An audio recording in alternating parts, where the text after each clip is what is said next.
Roll that intro, Jam. X gon' give it to ya.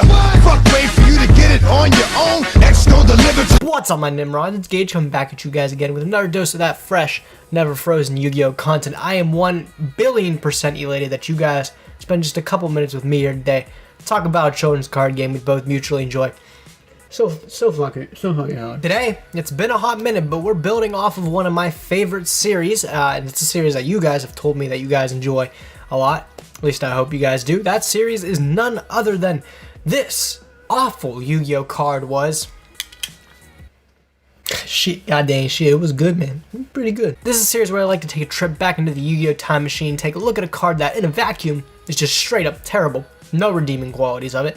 And then somehow, some way, saw some competitive play in the Yu-Gi-Oh trading card game. Today we're going to be jumping back to 2013 for, again, I talk about this a lot on my channel, but one of my all-time favorite formats in Yu-Gi-Oh! One that I really feel the fuck out of. Today we're taking a hop skip all the way back to Dragon Ruler Spellbook format at full power to take a look at a card that actually saw just a tad bit of competitive play. It was definitely one of the cuter tech cards of the format. But this card we're talking about today is super interesting for the fact that really it became good off of just two cards being printed on their own. We have to keep in mind that 2013 Dragon Ruler in Spellbook format is home to some of the most outstandingly broken cards that the game has ever released. Cards that probably will never see print like ever again anything close to the power level that they were. And like I said, off of two cards alone, this awful card just somehow happened to be a pretty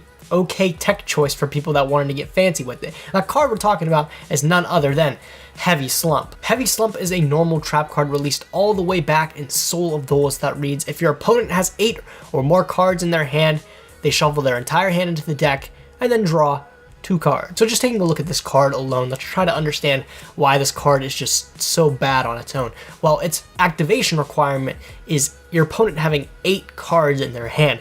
That's a lot. We have to remember that maximum your opponent is allowed 6 cards in hand by the end of their turn. At the end of their turn, they have to discard down until 6 cards. So you're gonna have to want to have this card when it's your opponent's turn, when they're going off on their plays and you know they're going to potentially overextend. Unfortunately, now more than ever, there's not a lot of ways that your opponent can extend as far to get 8+ cards in their hand. It's just not likely. Of course, there were some formats that were really able to achieve this by getting nutty advantage off of 1 card.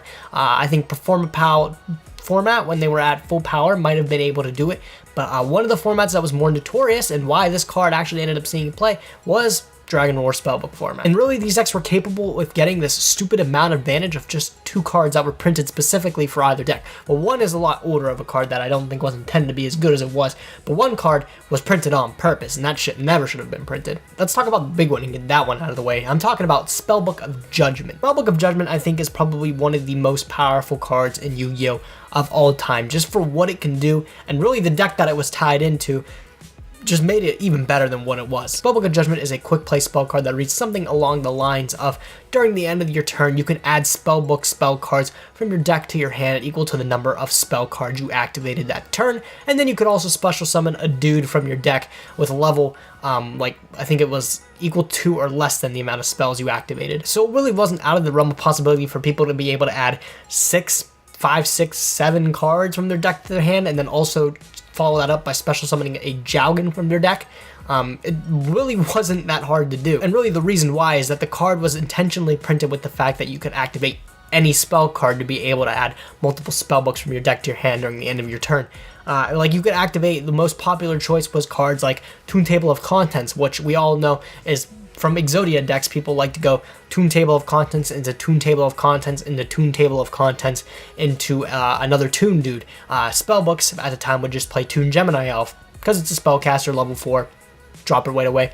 Pairs pretty well with Spellbook of Fate. That's already 3 spell cards you activated that turn. Not to count the fact that also just in the basic Spellbook cycle, you would go Blue Boy into Secrets, into Master, and then into anything else. That's 2 plus another card if you decide to activate that. If you get Power, you can activate Power. That's 6 spells you activated that turn. kill a monster, you get another spell card. Hey, you're working with 7+ cards you're getting during the end of that turn. The sky was just literally the limit for Spellbook of Judgment. You could even play cards like Upstart Goblin, One Day of Peace, just free generic cycle cards that could also just net you a free Spellbook at the end of your turn. I keep knocking this damn thing off, and it's pissing. Jesus Christ. So yeah, Spellbooks getting 8+ cards in their hand by the end of their turn really wasn't out of the realm of possibility. Okay, so that clears up the Spellbook matchup, but what about the Dragon Ruler matchup? Probably, in most people's eyes, the more powerful deck out of the two. Well, Dragon Rollers also had a pretty easy way to just replenish their hand for genuinely free, and that card was in none other than, at 3 at the time, Super Rejuvenation. Super Rejuve is a card that I don't think ever was intended to be as good as it was, and it reads along the lines of, during the end phase of the turn it was activated, you can draw cards equal to the number of Dragon-type monsters you discarded or tributed that turn. And yeah, you could draw up shit ton of cards. Dragon Rollers way back in the day at full power with their babies. What they would end up doing is the babies would pit themselves plus another dragon type monster, and they would be able to summon a Dragon Roller from their deck. That's 2 dragons that you just already pitched to go towards Super Rejuve. Also, the Dragon Rollers themselves had effects where you could discard them and another dude that fit the requirements. For example, Blaster was another fire monster or another dragon monster, I believe, and you were able to pop a card on the field. Tempest, you could discard it and another wind or a dragon to search another dragon from your deck. No matter what you were doing, you were going to be discarding dragons in some way, some form. So Super Rejuve being at 3 at the time made that way too crazy. It wasn't really anything too out of the ordinary to pitch your entire hand, draw 4 or 5 cards at the end of your turn with Super Rejuvenation, and Heavy Slump comes in where if your opponent would overextend, activate not one Super Rejuve, but since it's a quick play, activate another if you drew into it. They could overextend in that form, and then you just hit them with the Heavy Slump, and then you bring them to Sad Town. But saying that, there was a lot of problems with Heavy Slump on its own, since these cards, Super Rejuve and Spellbook of Judgment, were both designed to activate during the end phase of your opponent's turn, or be able to get their effects to add things at the end phase of the turn.